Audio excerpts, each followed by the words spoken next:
A continuación, Noticiero Telesucesos. Clasificación A. Apto para todo público.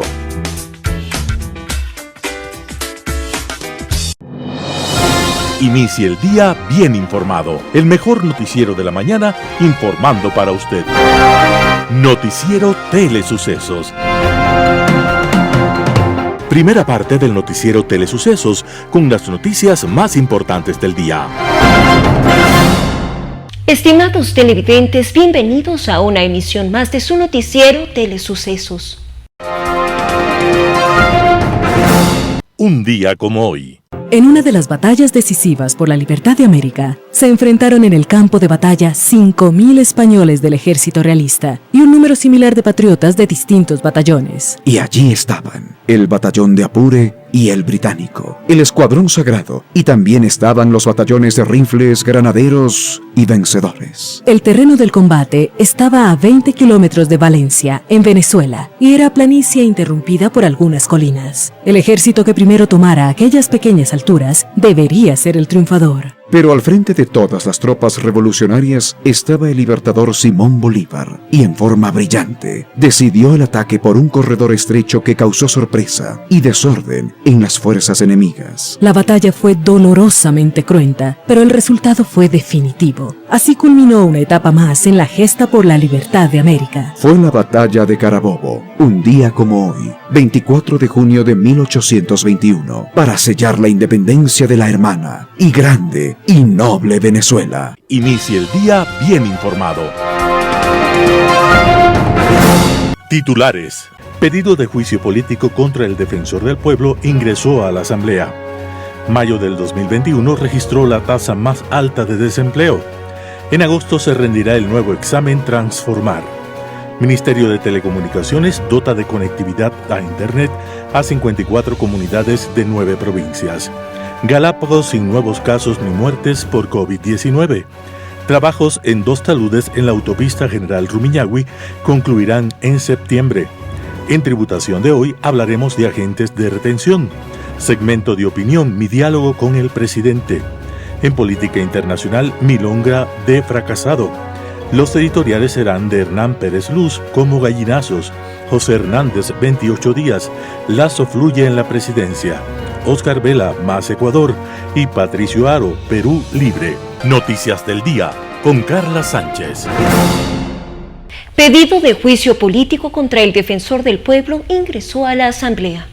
Con el respaldo de 36 asambleístas, Ricardo Venegas de Pachacutic presentó un pedido de juicio político contra el defensor del pueblo, Freddy Carrión, quien permanece detenido desde hace un mes por presunto abuso sexual. Venegas acusó a Carrión de supuesta arrogación de funciones, falta de prioridad, uso de bienes públicos e incumplimiento del estado de excepción por la pandemia cuando fue detenido el 16 de mayo pasado. Entre las pruebas aludió la boleta de detención, acciones de personal y un oficio que suscribió Carrión desde la cárcel 4 de Quito el 17 de junio pasado para destituir a la defensora subrogante Zaida Rovira. Precisó que en este proceso de control político no se referirá al caso de la mujer que habría sido agredida por el defensor para evitar su revictimización, ya que este asunto debe dirimirse en los tribunales. Sin embargo, anticipó que llamará como testigos a funcionarios de la Defensoría, al chofer, al policía y dueño del departamento donde Carrión protagonizó el incidente.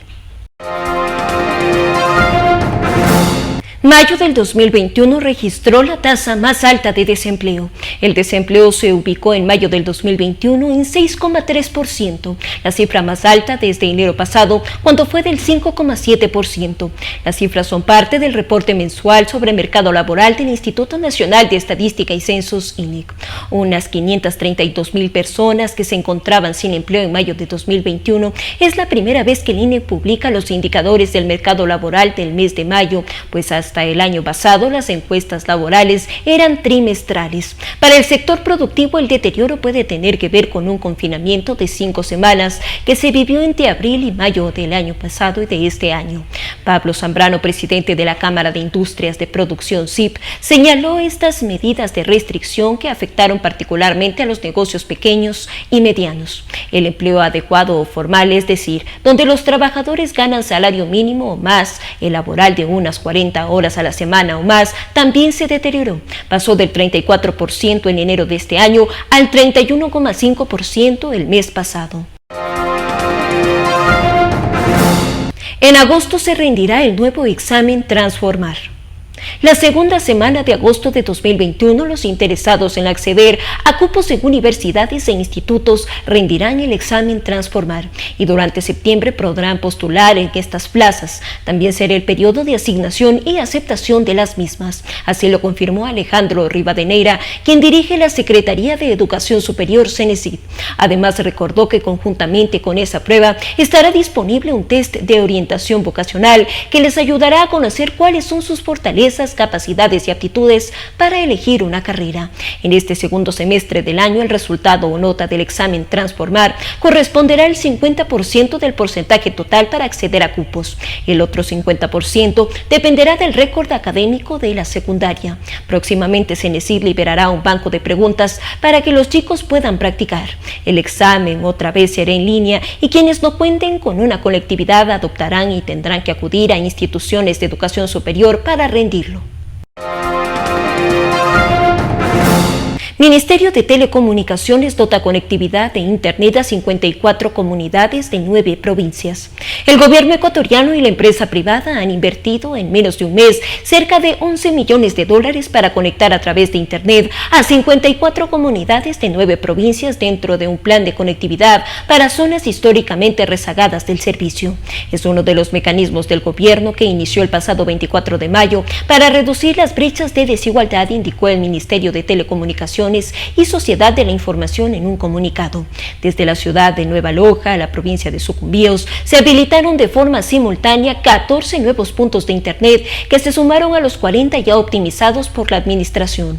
En tan solo 21 días de gestión, el gobierno del encuentro ha transformado la vida de los pobladores de un total de 54 comunidades en las provincias de Esmeraldas, Manabí, Pichincha, Tungurahua, Chimborazo, Bolívar, Napo, Orellana, Sucumbíos. Al garantizar el acceso a este servicio, reza el escrito.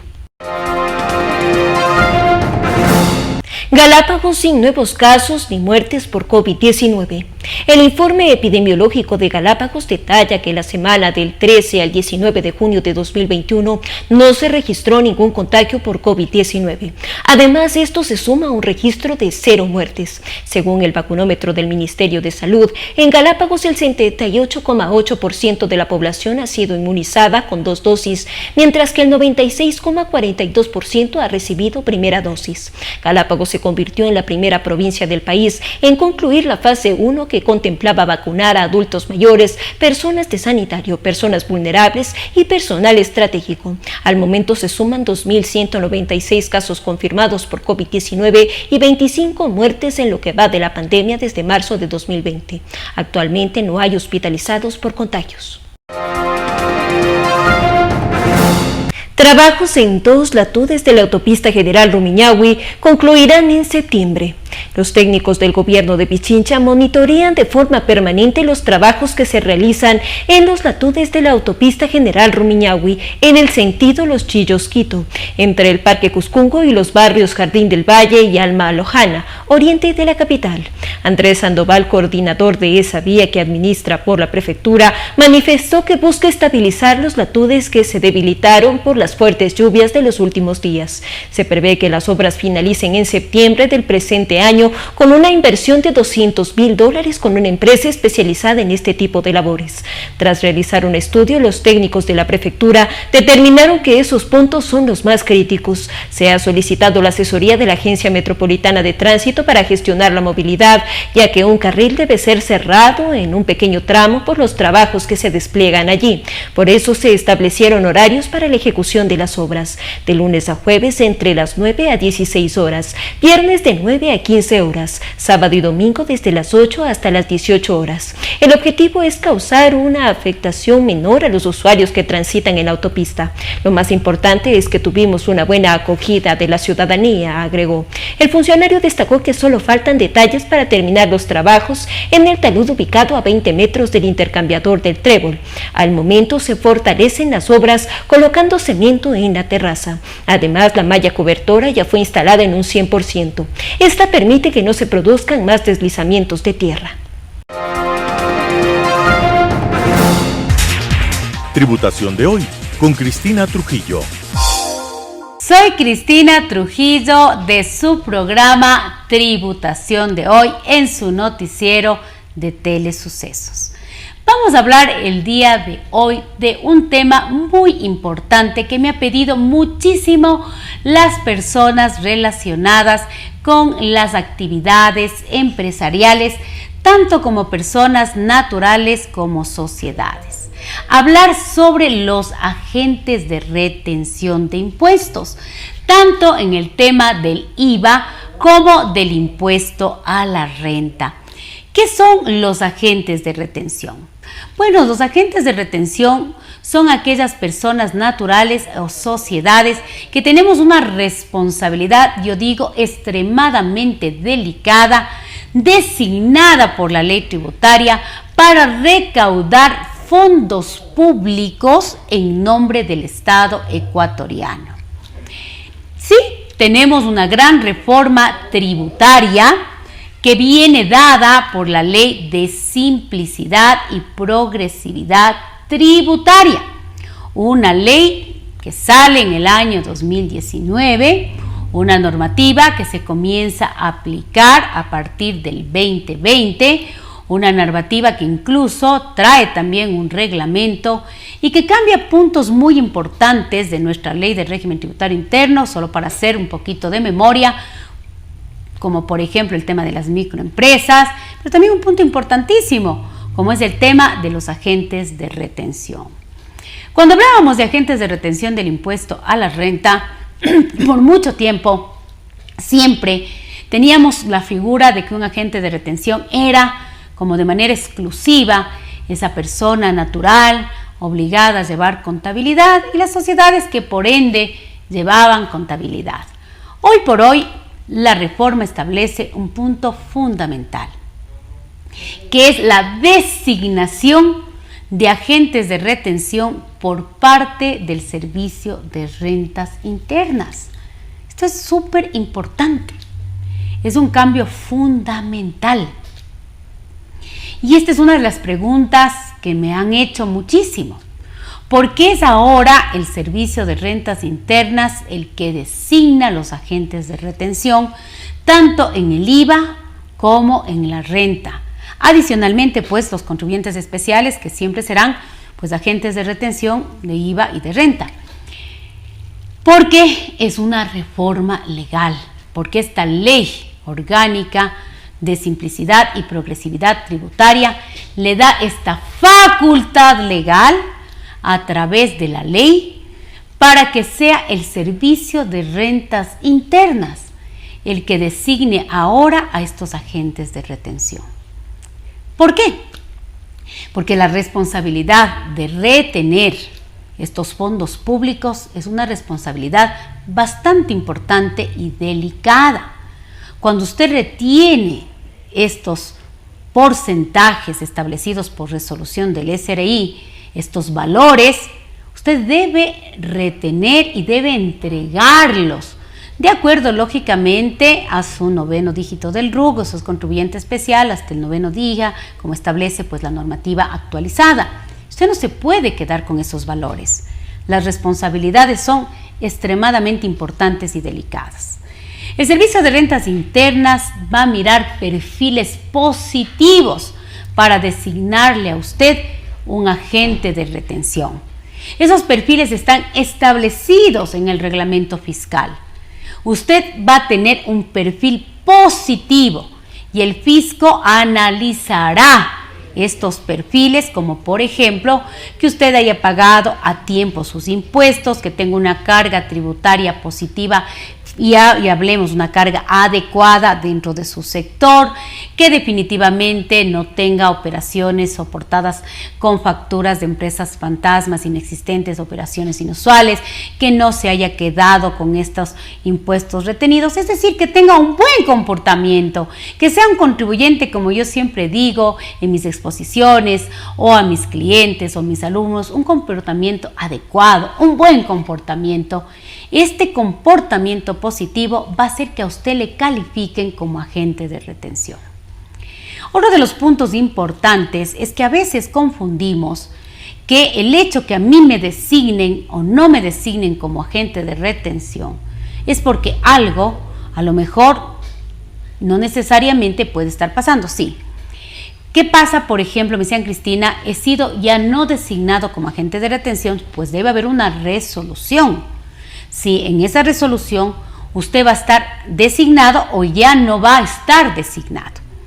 Cris, ¿qué pasa si ya no estoy designado como agente de retención? Usted debe dejar de retener, pero no en todos los pagos. Sí, no en todos los pagos. ¿Y esto qué quiere decir? Que también es importante revisar la normativa tributaria, porque a veces el hecho que digan ya no es usted agente de retención, podemos confundir que dejamos de ser al 100% y en todos los pagos que hacemos a terceros. No es así. Dejamos de ser en la mayoría de pagos, pero hay ciertos pagos que la propia normativa, tanto en el capítulo de la renta como del IVA, le dicen, por más que usted no haya sido agente de retención designado o contribuyente especial, pero usted debe seguir reteniendo porque usted sigue haciendo operaciones comerciales como sociedad, por ejemplo. Por ejemplo, pagos en los cuales usted tiene que seguir reteniendo aun cuando usted no ha sido agente de retención designado. Cuando usted tiene empleados en relación de dependencia, cuando usted es patrono. Claro, si usted es patrono y usted tiene empleados en relación de dependencia, estos pagos, cuando sus empleados definitivamente se encuentran ya con hablemos, ingresos más allá de la materia gravada, obviamente están ya con valores por encima de la base desgravada de impuesto a la renta, usted es agente de retención, aun cuando usted no sea agente de retención designado. Adicionalmente, por ejemplo, en el pago de dividendos, sí, por favor. En el pago de dividendos, cuando usted esté pagando, vamos a suponer, si usted es una sociedad nacional y va a cancelar, va a pagar dividendos a los accionistas, a los socios, a los partícipes, y estos dividendos son gravados, por ejemplo, a las personas naturales residentes o a las sociedades extranjeras o a las personas naturales extranjeras, estos accionistas que están afuera, pues la sociedad, sí, aun cuando no haya sido designado agente de retención, tendrá que retener. ¡Qué interesante! También en pagos al exterior. Mire, Cristina, yo soy una sociedad, no he salido designada como agente de retención, pero estoy haciendo pagos al exterior porque estoy haciendo una importación de servicios, estoy pagando una asistencia técnica a los Estados Unidos. Mira, yo soy la sociedad ABC, no he sido designada agente de retención, pero estoy haciendo una importación de servicios, pagando una asistencia técnica a los Estados Unidos, pues usted tiene que hacer la retención, tanto del IVA como de la renta. Importantísimo, importantísimo. Es decir, que van a existir pagos, aun cuando usted no sea designado agente de retención, por los cuales usted debe retener. Con todas las formalidades y los valores retenidos tienen que ser enviados, declarados, pagados al Estado bajo todas las formalidades que siempre lo hemos hecho en los respectivos formularios de las declaraciones que hemos hecho siempre los agentes de retención. Porque recuerde que tenemos sanciones por no generar pues los pagos a tiempo y mucho peor, quedarnos con esos fondos públicos de manera indebida pueden causar también sanciones de carácter penal, como lo establece claramente el artículo 298 del Código Orgánico Integral Penal. Recapitulando, por favor, para todas las personas que se están conectando en este momento a nuestro noticiero de Telesucesos, este capítulo es muy importante, la designación de los agentes de retención. Hoy es potestad de la Administración Fiscal, del Servicio de Rentas Internas, potestad dada por la Ley Orgánica de Simplicidad y Progresividad Tributaria que reformó a la Ley de Régimen Tributario Interno. tanto para agentes de retención del impuesto al valor agregado, el IVA, como del impuesto a la renta. Así también les recuerdo que son agentes de retención los contribuyentes especiales. Para eso, pues va, como siempre, emitirse, como lo dice la normativa, una resolución donde el Servicio de Rentas nos incluirá o excluirá a los agentes de retención. Para ser agente de retención, la autoridad de control siempre mirará los perfiles positivos, los mismos que se encuentran detallados en el artículo 253 del reglamento, para que usted goce de esta calificación de ser agente de retención. La responsabilidad de ser agente de retención es una responsabilidad seria, porque estamos hablando de que se tratan de fondos públicos, en donde usted le va a ayudar al Estado a recaudar de manera correcta, de manera apropiada, esas retenciones que se hace a terceros, en los plazos, forma y fondo que establece nuestra normativa fiscal. El estar siempre informados hace la diferencia, evita riesgos fiscales y sobre todo usted y yo y nuestro querido noticiero de nuestro querido programa va a hacer la diferencia. Y como siempre, soy Cristina Trujillo de su programa Tributación de Hoy. Nos volveremos a ver la próxima semana. Muchas gracias. Segunda parte del noticiero Telesucesos, opinión de importantes personajes de la actualidad nacional en política, economía, salud y educación.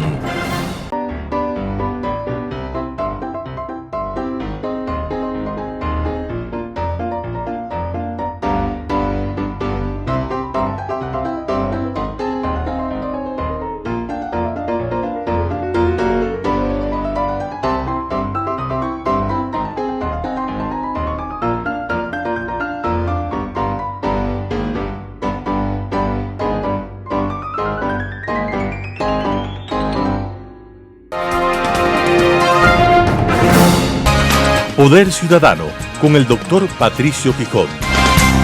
Mi primer encuentro con el presidente Lasso. La semana pasada tuve el privilegio de reunirme con el presidente de la República, Guillermo Lasso Mendoza, en el Palacio Nacional. Debo confesar que en la Casa de Gobierno se respiran aires de libertad y de respeto. El acceso fue muy fácil y pude constatar la amabilidad del personal administrativo y de seguridad.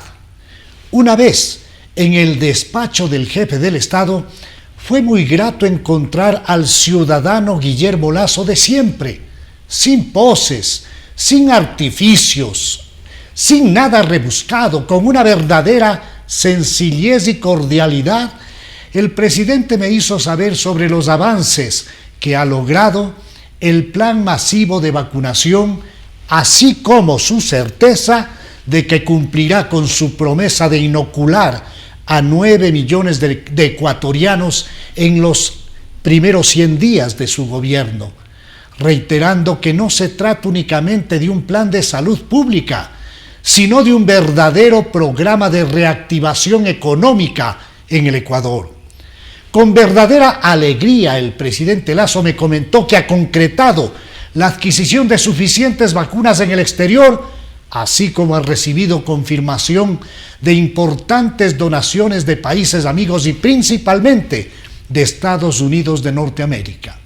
Por mi parte, expresé al presidente de la República la satisfacción ciudadana tras advertir el evidente mejoramiento en la organización del Plan Nacional de Vacunación, remarcando mi criterio de que si se cumple con este ambicioso plan de inocular a 9 millones de personas en los 100 primeros días de este gobierno, el presidente Lasso conseguirá para sí un importante capital de apoyo popular que le permitirá avanzar con los demás planes de su programa que fuera presentado a través de la campaña electoral y que tiene como ejes fundamentales, a más de la vacunación masiva, su oferta de atender al sector primario de la economía, el sector agrícola, con créditos al 1% de interés y a 30 años plazo, así como su plan de mejoramiento de la calidad educativa,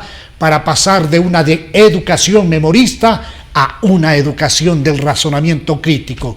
A más claro está, del libre acceso a la Universidad Ecuatoriana, junto a la posibilidad de cada estudiante de que cada uno de ellos elija libremente su carrera sin que el Estado le diga lo que debe estudiar, pasando por la necesidad de lograr el 100% de conectividad en el territorio nacional, a fin de que los niños que viven en sectores rurales tengan conexión a Internet y no estén marginados de la educación virtual. El señor presidente reiteró su tesis de que Ecuador debe significar equilibrio entre crecimiento económico y justicia social, y que las causas de su gobierno serán las causas ciudadanas, estableciendo como sus únicos enemigos a la enfermedad, el desempleo, la desnutrición infantil, la inseguridad y la violencia de género. Sobre aspectos de institucionalidad, el presidente Lasso destacó que respetará las normas constitucionales y de orden legal que marcan el Estado de Derecho, así como los linderos de cada una de las funciones del Estado, reiterando que en su gobierno no existirán perseguidos políticos ni aparatos oficiales de escucha, vigilancia y seguimiento de las personas que no piensan igual que el gobernante.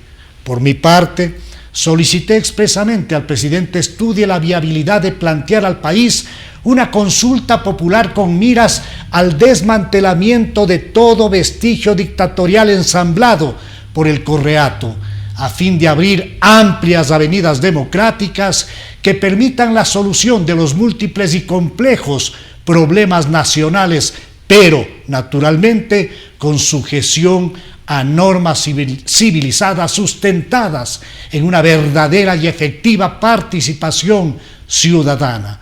Además, sostuve que con una consulta popular se podría lograr que el Ecuador tenga 2 cámaras en un nuevo Congreso Nacional con diputados y senadores, reduciendo el número de sus integrantes, todo lo cual frenaría además los chantajes, presiones e intervenciones tóxicas de conocidos grupos ligados con el Correato que aspiran a tomarse organismos de control, así como reorganizar espacios en Fiscalía y Justicia para manejar el poder desde esos andariveles, complicando las acciones debidamente estructuradas y planificadas por el gobierno democrático de Lasso Mendoza.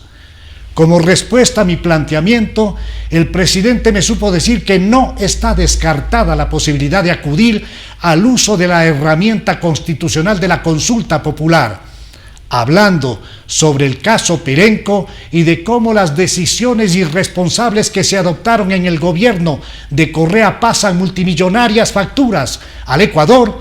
El presidente destacó la necesidad de buscar dentro del marco constitucional legal el oportuno arreglo en sede nacional de este tipo de controversias a fin de evitar que éstas se agraven y migren a arbitrajes internacionales donde lamentablemente el Ecuador ha perdido casi siempre, sin dejar de advertir que ha llegado la hora de la aplicación del derecho de la repetición en procura de que sean esas exautoridades irresponsables que adoptaron medidas lesivas a los intereses del país quienes paguen por las consecuencias de las mismas y no se consolide la impunidad en estos gravísimos casos.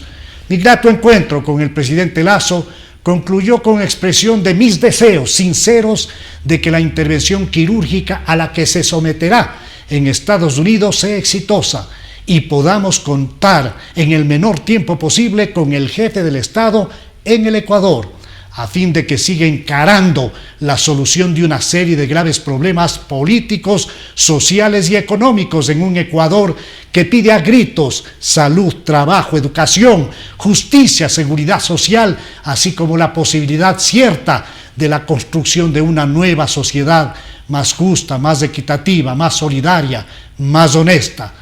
Ese es el verdadero país del encuentro al que estamos deseosos de acudir.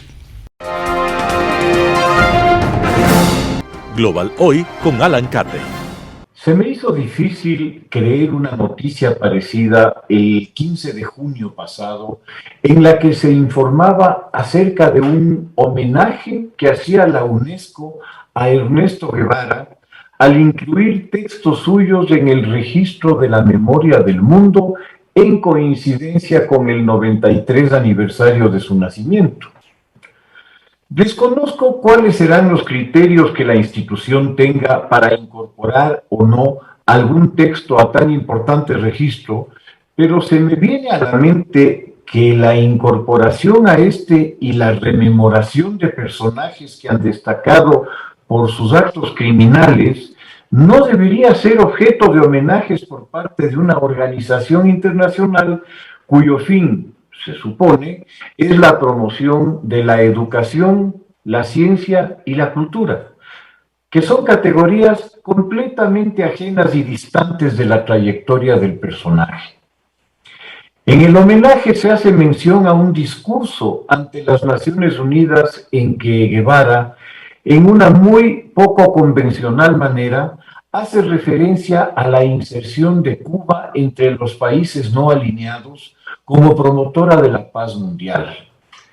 Esta simple afirmación resulta de un cinismo extremo para un país que ha promovido, entrenado y financiado a una serie de movimientos subversivos violentos, particularmente en Latinoamérica, y que además ha enviado fuerzas de intervención armada a numerosos países africanos como pago de sus obligaciones económicas a la antigua Unión Soviética.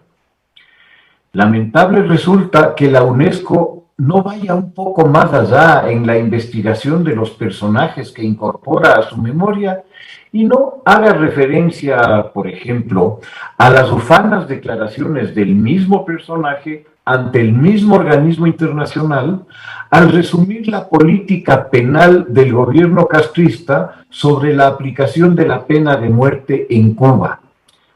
Naturalmente a los opositores de la Revolución Cubana. Hemos fusilado, fusilamos y seguiremos fusilando, fue su muy breve y lacónica expresión. Es posible que, de haber recordado este episodio, tal vez algo de sonrojo habrían experimentado las autoridades de la UNESCO antes de seguir adelante con un homenaje a un asesino virtual y real, confeso. ¿Pensará tal vez la UNESCO en incorporar a la memoria histórica, a su memoria histórica de la humanidad, algunos de los textos de Slobodan Milošević, el promotor e impulsor de las limpiezas étnicas en los Balcanes? ¿Será tal vez de aguardar una próxima aparición de las memorias de Pol Pot, el genocida del pueblo camboyano, en algún homenaje similar? ¿Y por qué no pensar en el próximo centenario de la publicación de Mi lucha de Adolfo Hitler para homenajear su memoria histórica? Ya puestos en este plano, ¿cómo podrían dejar de lado los aportes textuales de Trujillo? ¿Cómo no incluir a Kim Il-sung, el fundador de la actual dinastía real norcoreana, y sus escritos ideológicos y filosóficos? ¿Y qué decir de don Abimael Guzmán? ¿Cómo permitir que su inspirador mensaje se pierda? Regresando a Guevara, es sorprendente el impacto que puede tener la propaganda a la manera de lo que hacía el doctor Goebbels, sistemática y elemental en grupos humanos a los que la mentira repetida hasta la náusea finalmente aceptan casi como verdad revelada los mitos, cuentos y fábulas que se construyen alrededor de figuras éticamente deleznables. Guevara fue, a principios de la Revolución Cubana, el encargado de la prisión de La Cabaña, tristemente célebre por convertirse en el principal centro de exterminio de opositores a la ya instaurada dictadura castrista. En ese escenario, Guevara está en su elemento. Dice, para enviar hombres al pelotón de fusilamiento, la prueba judicial es innecesaria. Estos procedimientos son un detalle burgués arcaico, le dice a José Pardo, autor del libro Fidel y el Che. ante las cámaras del Canal 6 en febrero de 1959, declara que en la cabaña todos los fusilamientos se hacen por órdenes expresas mías. Varios centenares de personas fueron así asesinadas sin ningún tipo de garantías procesales. Guevara, por propia mano, ejecuta a varios presos con disparo en la sien. En una carta a su padre le dice: tengo que confesarte, papá, descubrí que me gusta matar. Su admonición a los revolucionarios no puede ser más decidora. El revolucionario debe convertirse en una fría máquina de matar, motivado por odio puro. Y otra perla del guerrillero heroico, como lo bautizara Corda, el de la foto con la boina: el camino pacífico está eliminado y la violencia es inevitable. Para lograr regímenes socialistas habrán de correr ríos de sangre. Expresa de manera incuestionable su condición de fanático en una carta a su madre donde le dice: mis amigos son mis amigos mientras piensen políticamente como yo. Luego de su sangriento paso por la cabaña, Guevara desempeñó, con muy poco brillo, varios cargos en el gobierno revolucionario. Su gestión como director del Banco Central fue un desastre, pero dentro de todo no tan grave como su paso por el Ministerio de Industrias, desde el cual fue protagonista estelar de la debacle azucarera cubana, llevándola desde ser el primer productor mundial durante el régimen de Batista a uno marginal que con dificultades entregaba una menguada cuota a la Unión Soviética a cambio de las armas que ésta enviaba a Cuba. Tras estos desastres, Castro permite, supongo que con alivio, que Guevara emprenda sus aventuras bélicas, nada exitosas por cierto, en el Congo primero, para terminar en Bolivia, donde es capturado y ejecutado por el ejército boliviano. Su tesis de los 2, 3, muchos Vietnam, como tantos otros empeños suyos, son un absoluto y costoso fracaso. Su muerte significó el mejor negocio posible para Fidel, pues se deshizo de un lastre que cada vez le causaba mayores problemas y roces en su relación con la Unión Soviética y pudo convertirlo en un ícono de la revolución. De hecho, Guevara le ha resultado al comunismo infinitamente más útil muerto que vivo. Queda por delante aún mucho trabajo por hacer para la desmitificación de Guevara. Cada día salen a la luz más y más notas sobre su profundo racismo y homofobia. A él se le deben los campos de trabajos forzados para homosexuales, en los que, parodiando los rótulos nazis en los campos de concentración nazis que decían "el trabajo libera", había escrito "el trabajo te hace hombre". Sus criterios se ven reflejados en la actitud actual, racista y homófoba del régimen al que ayudó a construir y que sigue oprimiendo a Cuba 60 años más tarde.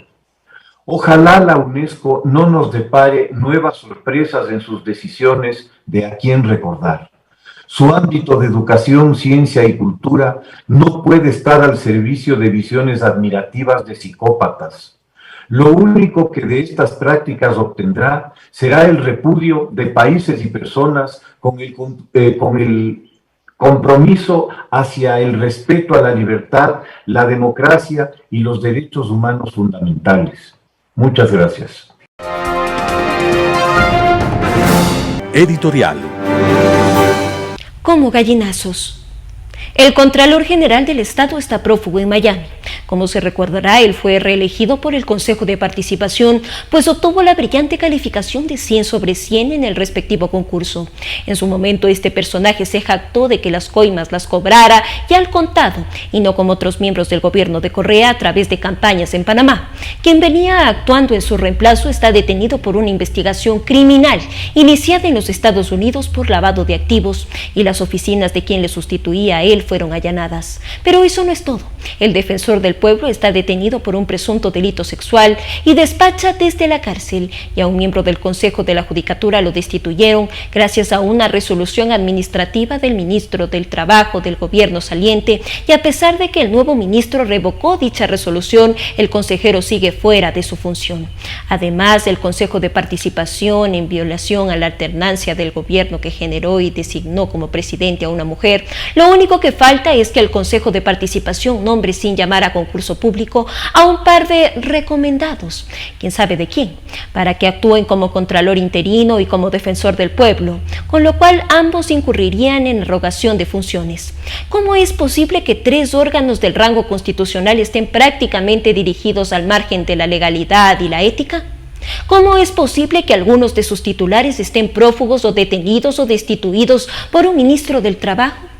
A eso se suma que el alcalde de la capital ha sido removido de su cargo por corrupción y la prefecta de Pichincha va a su oficina portando un grillete. Todo este cuadro de descomposición es el escenario perfecto para que las mafias políticas vengan en picada como gallinazos y comiencen a engrillarse las estructuras del Estado. No debemos perder de vista que por encima de todo esa gente tiene en la mira 3 cosas: apoderarse de la Contraloría General, remover a la doctora Diana Salazar de su cargo de ministra fiscal y anular la sentencia que condenó al dictador inmemorable de corrupción. En algunos objetivos actuarán en conjunto y otros separadamente, pero es el resultado y ese es el mismo: acorralar al gobierno y lavar de impunidad a la autocorrupción y que nos gobernó por 14 años. Pero buena parte de este conflicto no es nuevo. Lo ha vivido el país desde el retorno a la democracia en 1979, un año ya olvidado. Sus raíces son de variada naturaleza. Parte radica en el modelo constitucional que existe en el Ecuador y que facilita, es más, promueve estos conflictos. Solo para poner un ejemplo, los presidentes llegan al poder con más del 50% del voto popular, pero carecen de una holgada mayoría, pues la legislatura ya está elegida antes que ellos. Por muy populares que sean los mandatarios, pronto quedan atrapados por los caciques y los caudillos de turno, mientras que los electores quedan marginados. Y parte también se debe a la calidad de muchos de nuestros políticos llenos de vanidad, corrupción y mediocridad. Y encima una constitución rígida, diseñada por un plan de gobierno de un movimiento específico y no como un instrumento que respete la alternancia de las preferencias ciudadanas democráticamente expresadas. Hernán Pérez Duz, El Universo. 28 días, Lasso fluye en la presidencia.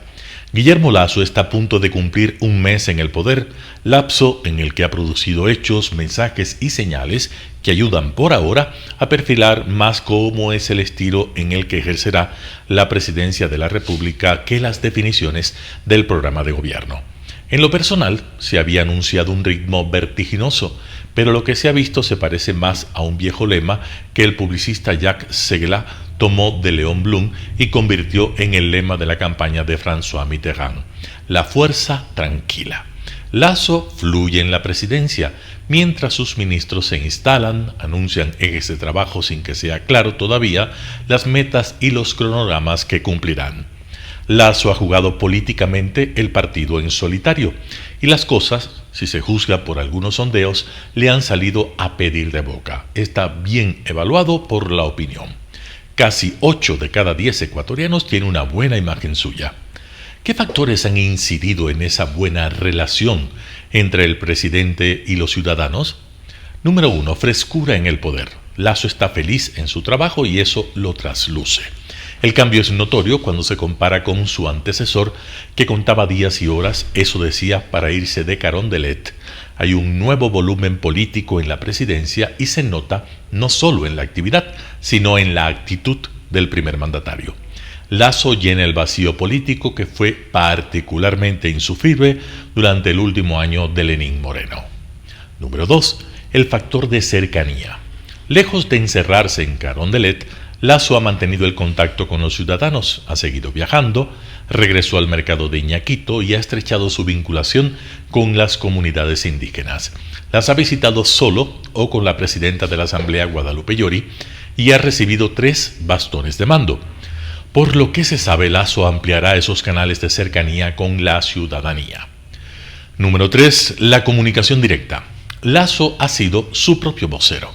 El proceso político lo ha razonado sin pasar por el secretario de la Administración o el secretario de Comunicación. Se sigue comunicando como lo hacía de candidato. Usa Twitter y usa WhatsApp. De hecho, decidió no hacer cadenas nacionales, sino en circunstancias excepcionales, y responder preguntas de los ciudadanos en transmisiones en vivo en redes sociales. El primer ensayo no fue concluyente, pero la idea es original. Número 4. El poder sin solemnidad. En este punto, Lasso ha sorprendido a la opinión. En días destruyó la leyenda urbana que lo pintaba como el perfecto burgués aniñado, distante y prosopopéyico. Inauguró en la presidencia la moda informal, jean y suéter o saco, y el estilo desenfadado y distendido. Número 5. El humor está en la agenda. Lasso se divirtió en la segunda vuelta. Y ese encuentro con el humor, incluso reírse de sí mismo, lo sigue conjugando. Una muestra dio esta semana tras su equivocación en Nueva Loja. Allí dijo, 11 ecuatorianos de cada 10 no conocen las nuevas tecnologías, en vez de cada 100.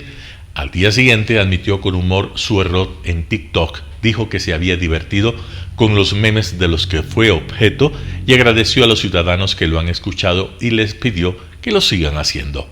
Errar es de humanos, dijo, rectificar también. Número 6. Lo micro y lo macro. Lasso está congeniando grandes decisiones con detalles esenciales en la vida de los ciudadanos. Por ejemplo, apurar la diplomacia de las vacunas o disponer a la Corporación Financiera Nacional, accionista principal de Seguros Sucre, que liquide esa empresa y suspender el pedido de copias de cédulas en dependencias públicas. Un mes ha dado al Ministerio de la Producción, Comercio Exterior y Competitividad para que simplifique trámites y aranceles. Habrá que ver hasta dónde hace que la burocracia estatal respete el tiempo de los ciudadanos y reduzca la tramitología. Número 7. Un poder austero y ético. Esas son dos definiciones que caen bien en la opinión y por las cuales el presidente tendrá que responder. Ya ha dado señales auspiciosas. La publicación de un código de ética que la administración tendrá que cumplir, así como haber limitado el gasto de su posesión a la 10ª parte, según dijo, de lo que costó la transmisión de mando de Correa o de Moreno, o pedir incluso a delegaciones extranjeras que los regalos que tradicionalmente hacen al presidente se limiten a un libro. En definitiva, Lasso ha puesto un estilo y un tono en la presidencia de sencillez, optimismo y de inclusión. Él, como presidente, cultiva el centro político y el énfasis en los más pobres, y ha rectificado con hechos que no será el presidente de las élites que tanto promocionó el correísmo. José Hernández, 4 Pelagatos. Más Ecuador. Una de las frases que provocó impacto en el discurso de posesión del presidente Guillermo Lasso fue aquella de más Ecuador en el mundo y más mundo en el Ecuador. El primer mensaje que se encierra en estas palabras dista mucho de lo retórico, pues tras la extenuante década socialista del aislamiento internacional y de la complicidad con regímenes tiránicos del planeta, nuestro país volverá a ser parte del comercio y las relaciones mundiales. Pero hay allí otro mensaje claro y contundente. Regresaremos a la comunidad internacional respetando las normas básicas de convivencia, los vínculos comerciales y la protección a las inversiones en doble vía, es decir, seremos soberanos y exigiremos respeto a nuestros derechos, pero respetaremos también la soberanía y los derechos de los demás estados. Dejaremos de lado las posturas potenciadas y desafiantes de la década socialista e invitaremos a las inversionistas a construir y reconstruir juntos un país abundante y generoso, respetuoso de la ley y de la separación irrestricta de poderes. Seremos en definitiva una nación amable, segura y confiable. Uno de los objetivos prioritarios del Ecuador del encuentro será regresar al CIADI, Centro Internacional de Arreglo de Diferencias Relativas a Inversiones, en el que nos reencontraremos con la comunidad internacional y sobre todo con nuestros socios comerciales. Actualmente 173 naciones son parte del CIADI. Solo Ecuador, Venezuela y Bolivia lo denunciaron en la época oscura ya referida República, pero siguen siendo miembros del mismo con países como México y Argentina, por poner un par de ejemplos. Y de hecho, parte de las condiciones que el gobierno mexicano exige al Ecuador para su ingreso a la Alianza del Pacífico, una iniciativa de integración internacional con Colombia, Perú, México y Chile, es justamente nuestro regreso al CIADI. El objetivo del convenio CIADI es la creación de una institución destinada a facilitar el arreglo de diferencias relativas a inversiones entre estados e inversionistas extranjeros para promover un ambiente de confianza mutua y estimular el flujo de capital privado internacional hacia los países que desean atraerlo. Por tanto, no existen obligaciones, compromisos o disposición alguna que regule el comercio entre los estados signatarios en este acuerdo, y en consecuencia su suscripción y ratificación le corresponde de forma exclusiva al presidente de la República, tal como dispone el artículo 418 de la Constitución. El Ecuador del encuentro debe partir, por tanto, de la decisión urgente del presidente Lasso de regresar al CIADI y buscar, entre otros acuerdos, el ingreso a la Alianza del Pacífico.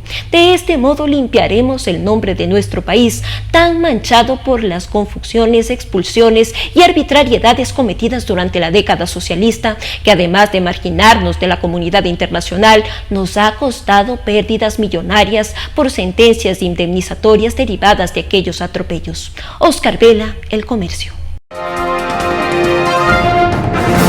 Perú libre. Perú, territorio en el que durante la colonia se asentara el Virreinato de Lima, fue el último bastión español en el continente.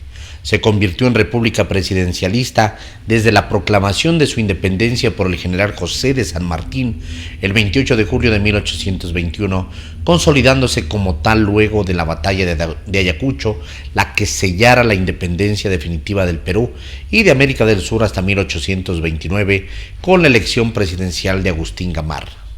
Dado su condición de virreinato, Perú heredó las características socioeconómicas y políticas del mismo. Una clase social pequeña, asentada en Lima e identificada con la aristocracia colonial, asumió el poder político de la naciente república y constituyó a partir de allí la élite que controlaría la política, la economía, las fuerzas armadas.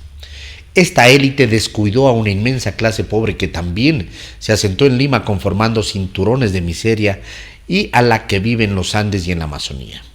Desde la consolidación de la República hasta nuestros días, 62 presidentes han gobernado al Perú. Desde la transición a la democracia en la que asumió Fernando Belaúnde Terry en julio de 1980, la situación del Perú ha sido de reveses.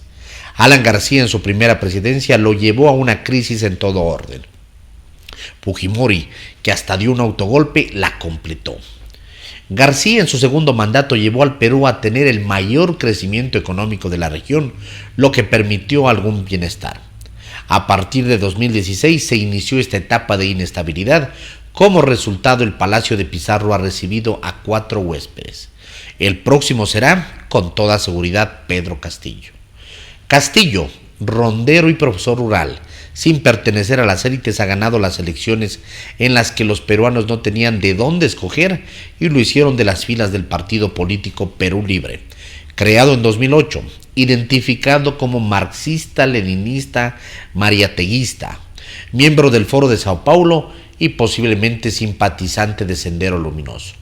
Perú votó por él y en contra de la clase política que, al igual que en Ecuador, ha defraudado desde siempre. Caída de la bolsa, subida del dólar, fuga de capitales, incremento del riesgo país, entre otras fueron las primeras reacciones de los mercados con el anuncio del triunfo de Castillo. Sin la proclamación de los estrechos resultados, la candidata de derecha ha denunciado fraude y exmandos militares instigan a la rebelión.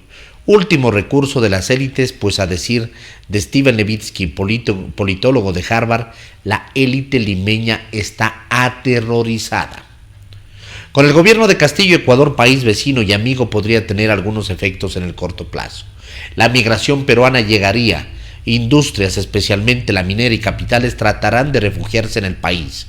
La salida de divisas por consecuencia de remesas estarán al orden del día y la violencia se verá incrementada. Castillo encontrará en Ecuador a un gran amigo, a Leonidas Issa. Debemos estar preparados. Con el triunfo de Perú Libre hay previsiones de que nuestro vecino se convierta en un mísero país como Venezuela y que los ruidos de sable se escucharán retumbar desde las regiones militares. La historia así lo dice. En fin, si ganó Castillo, fue en buena lid. No es hora de buscar culpables, pues sabemos quiénes son. Así es la democracia. Editorial de Patricio Haro, publicado en Sembrando Ideales. Y así finalizamos una emisión más de su noticiero Telesucesos. Manténgase en la sintonía de nuestra programación y no olvide seguirnos por nuestras redes sociales. Nos encuentran en Facebook como Telesucesos, en Instagram como @telesucesos_, en Twitter como @telesucesos29, en YouTube como Telesucesos HD y también por nuestra página web www.telesucesos.net. Hasta la próxima. Lo mejor de la mañana informando para usted. Noticiero Telesucesos.